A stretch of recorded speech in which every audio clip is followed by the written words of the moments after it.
कांवड़ मेला हम सब के लिए बड़ा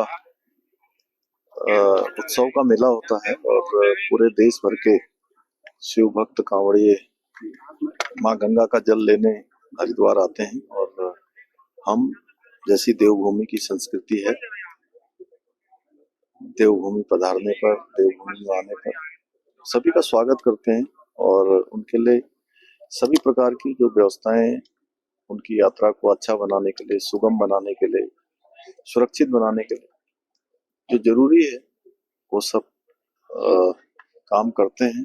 हमारा प्रयास होता है कि सभी शिव भक्त, माँ गंगा के भक्त एक अच्छा अनुभव देवभूमि उत्तराखंड से लेकर जाएं, क्योंकि पूरे देश का शिव भक्तों का जो कांवड़ यात्रा का केंद्र है वो हरिद्वार और हरिद्वार के आसपास होता है।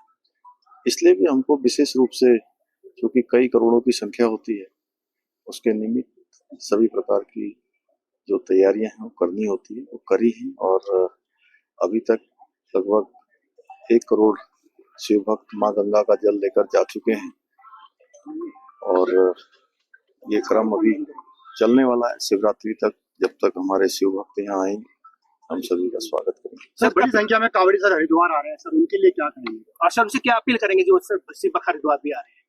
नहीं, सभी शिव भक्त कांवड़ियों से मैं यही कहना चाहूंगा कि हम सब चूंकि भगवान भोलेनाथ के भक्त हैं और भगवान भोलेनाथ ने लोगों की रक्षा के लिए विष पी लिया था और वो नीलकंठ हो गए थे, तो इसलिए अपनी छोटी मोटी परेशानियों को कई बार किसी भी प्रकार से उनको किनारे करते हुए अपने एक ध्येय से, अपना जो ध्येय है माँ गंगा का जल लेकर जाना, भगवान को अर्पित करना और अपनी यात्रा से किसी को कोई परेशानी न हो, किसी प्रकार की विघ्न बाधा न हो, किसी को कष्ट न पहुंचे, इनका मैं जरूर अपील करूंगा कि सभी शिव भक्त उसी प्रकार से अपनी यात्रा को पूरा करें। और बाकी हम सब लोग, देवभूमि के लोग, पूरी तरह से सभी शिव भक्तों का स्वागत करने के लिए हमेशा तैयार हैं। चरण वंदना के साथ साथ कुछ वर्षा भी की जाएगी सर?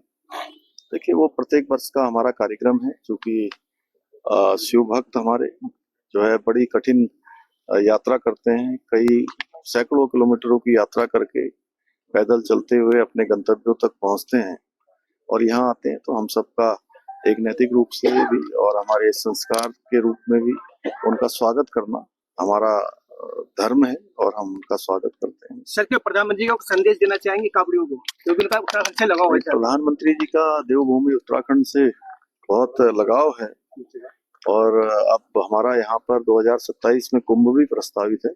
आदरणीय प्रधानमंत्री जी का मार्गदर्शन लेकर हम कुंभ की सभी व्यवस्थाओं को भी ऐतिहासिक बनाएंगे। भव्य कुंभ होगा, दिव्य कुंभ होगा और चूंकि शिव भक्तों को और हमारे कांवड़ वालों को आदरणीय प्रधानमंत्री जी की प्रेरणा से ही हम यहाँ पर नवाचार करते हैं, सभी व्यवस्थाएं करते हैं। राज्य की तरफ से जो फंड है उसकी व्यवस्था करते हैं, क्योंकि आदरणीय प्रधानमंत्री जी स्वयं भगवान भोलेनाथ के बड़े भक्त हैं, अनन्य भक्त हैं। और आपने देखा होगा, इसी कारण बाबा केदार की नगरी जो आपदा में पूरी तरह से तहस नहस हो गई थी, क्षतिग्रस्त हो गई थी, उस बाबा की नगरी को फिर से सजाने और संवारने का काम बाबा ने अपने परम भक्त, हमारे देश के यशस्वी प्रधानमंत्री श्री नरेंद्र मोदी जी को दिया। और आज हमारे बाबा केदार का जो धाम है वो भव्य केदार और दिव्य केदार के रूप में नया रूप ले रहा है।